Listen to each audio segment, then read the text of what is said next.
हूं शकील अख्तर जी आपके पास। और मणिपुर की बात यहां लगातार होती है और सब डिमांड करते हैं कि प्रधानमंत्री नरेंद्र मोदी नहीं जा रहे हैं तो कम से कम मणिपुर के लोगों से मिलें, जो वहां के नेता हैं जो अभी भी उनसे मिलने की आस में बैठे हुए हैं। आपसे बेहतर और कौन जान सकता है कौन कौन है, ये आप बता सकते हैं। लेकिन उसके अलावा राहुल गांधी ने अभी भी प्लान कर लिया है कि वो जाएंगे। क्या लगता है आपको, राहुल गांधी को जाने मिलेगा, जैसी आशंका व्यक्त कर रहे थे अभी हमारे साथी प्रशांत टंडन जी?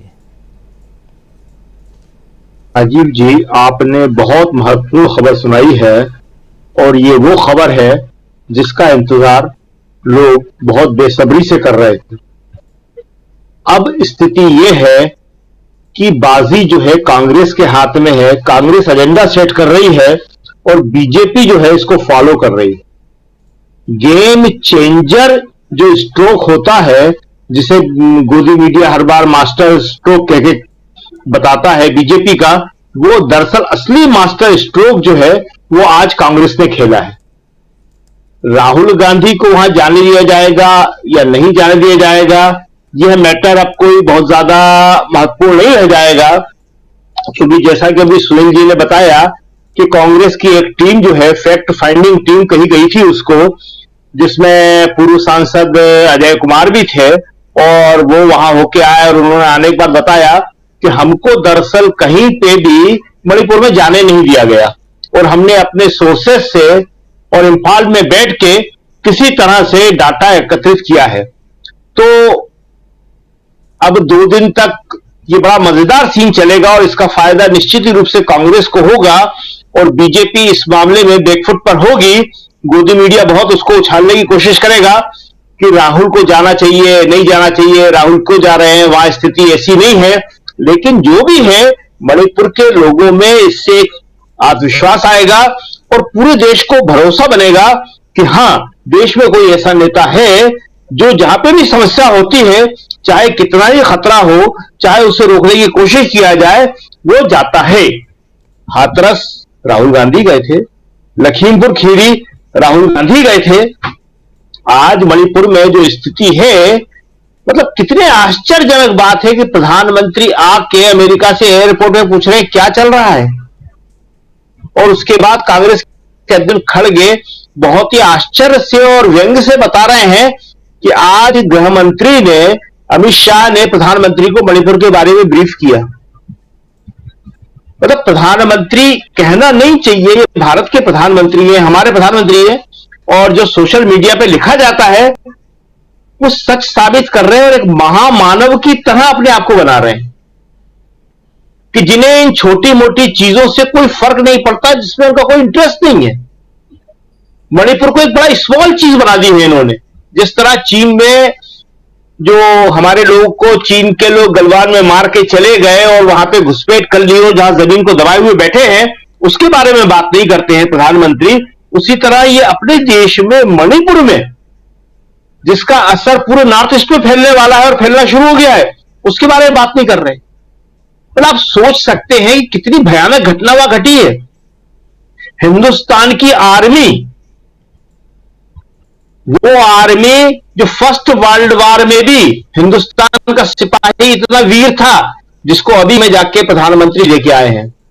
3000 से ज्यादा भारतीय सैनिकों का स्मारक है वहां पे मिस्र में, जहां हमारे प्रधानमंत्री नरेंद्र मोदी जी अभी गए थे 2 दिन पहले, और जहां मिस्र के लोगों ने उनको बताया, उससे पहले जो है सारी दुनिया की फौज बता चुकी थी कि भारतीय सैनिक कितने वीर थे, कितने बहादुर थे और किस तरह से लड़ते थे। पूरी दुनिया उनका सम्मान करती थी।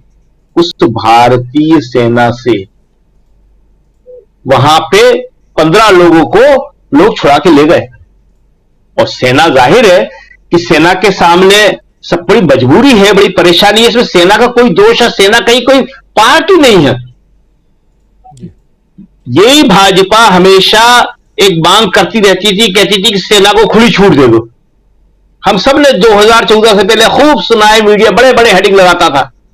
वाजपेयी ने मांग करी, अडवाणी ने मांग करी, नरेंद्र मोदी जी गुजरात के मुख्यमंत्री थे, उन्होंने मांग करी कि कांग्रेस की सरकार ने सेना के हाथ बांध रखे हैं। सेना तो राजनीतिक नेतृत्व के आदेशों में ही काम करती है।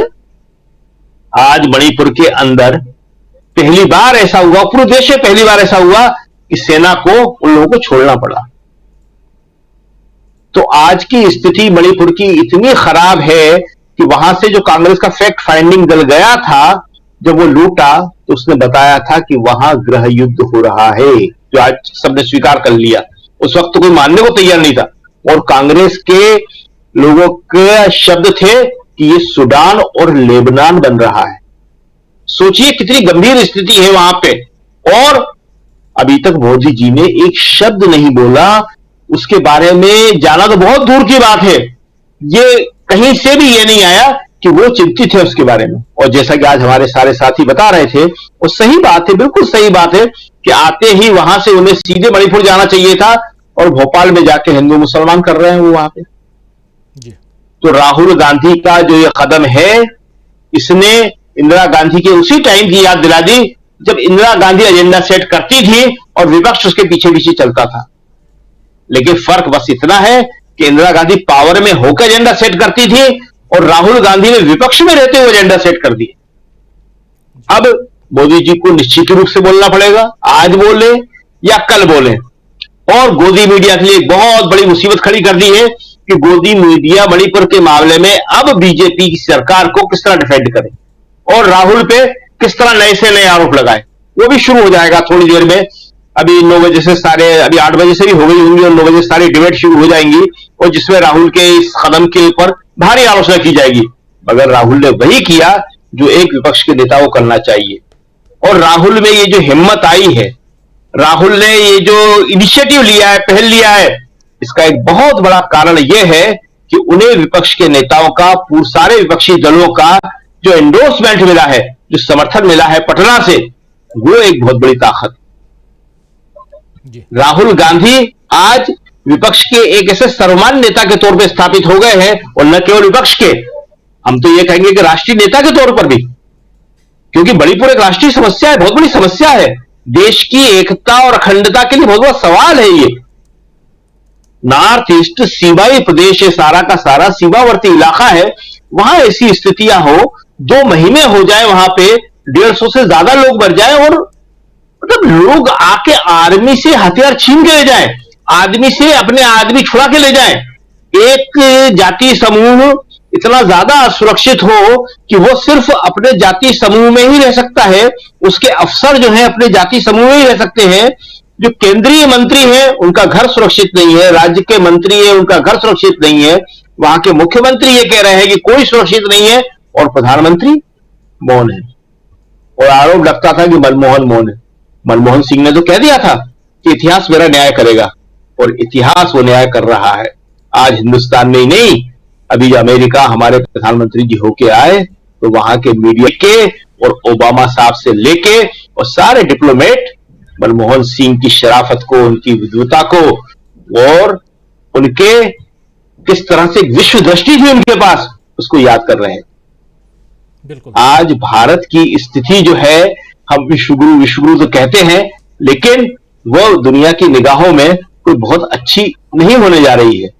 आज दुनिया ये बात साफ पूछ रही है कि भाई आप बोलते हो कि यहां ये हो गया, वहां ये हो गया, यूक्रेन में हमने युद्ध रुकवा दिया, तो मणिपुर में क्यों नहीं रुकवा पा रहे आप? इतनी बड़ी बात, एक फोन किया और यूक्रेन में युद्ध रुक गया, और मणिपुर में तो हम उसका एवं भी नहीं बोल पा रहे हैं। तो आज राहुल गांधी ने जो ये पहल की है, ये बहुत इंपॉर्टेंट पहल है, और ये 2024 के चुनाव में कांग्रेस के लिए, विपक्षी दलों के लिए एक मील का पत्थर साबित होगा, जहां यह बताया जाएगा कि हां, अब अगर प्रधानमंत्री नहीं करते हैं तो विपक्ष और विपक्ष के नेता जो है राष्ट्रीय एजेंडे पे बात करेंगे, और उनसे जो भी होगा वो राष्ट्र के लिए अपनी भूमिका के अनुसार काम करने के लिए निकल चुके हैं। जी राजीव जी। जी बिल्कुल बिल्कुल। क्लोजिंग कमेंट चाहूंगा जल्दी से। धनंजय जी, बहुत कुछ सुन रहे थे आप, हम लोग लगभग